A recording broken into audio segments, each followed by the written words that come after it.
Hi, this is Barry Nelson, and welcome to another 250 Tuesday message. This week I'm going to talk about how to fail successfully, and that's sort of like a tongue-in-cheek. Who wants to fail? Nobody wants to fail.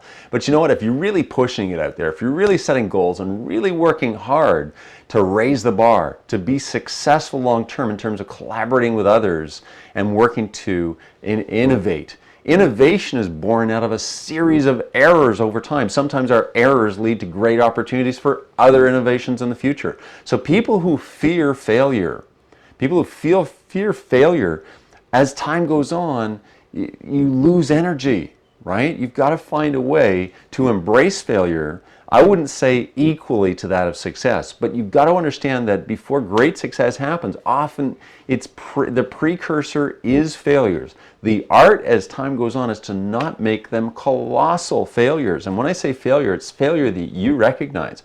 Not always do other people recognize failure. And so many times failure on grander terms, okay, there was opportunities to engage much earlier on. And that's what this video reminder this week is all about, really. It's whenever you notice that there's failure, you've got to engage, you've got to step up, take accountability, and deal with the issue as soon as it raises its ugly head. That doesn't mean you go to the next team meeting and spout off to the world, okay, where you think things are wrong. That means as soon as you discover there's a challenge, you've got to start chasing that challenge down. You've got to chase it down with people that you feel are accountable for other parts of the fix. You may not even understand what the fix is yet, but you've got to start conversations.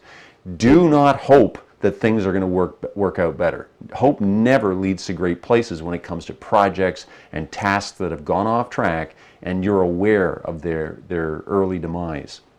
Okay, so the number one rule is you got to take accountability early. That way you can fix a problem before it becomes a nightmare. And that's why I say you can turn failure into success.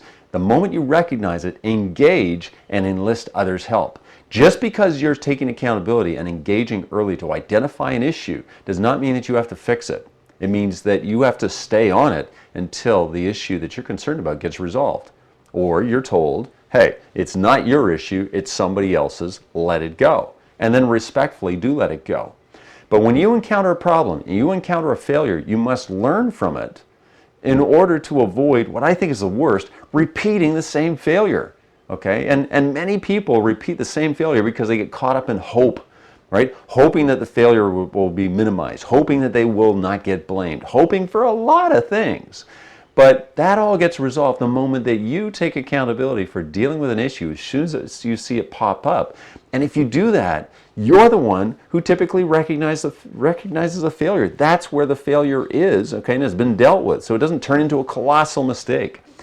This is Barry Nelson signing off for another week. I hope you enjoyed that. But remember, the art to fixing failures long term so that they become long-term successes is to step up, take accountability, deal with things the first time you notice them, and also if they do become colossal failures, ultimately learn from it so that we don't repeat the same one. Anyway, I'm always available for email if you got other questions on that. I wish you success. See you in another 7 days. Bye for now.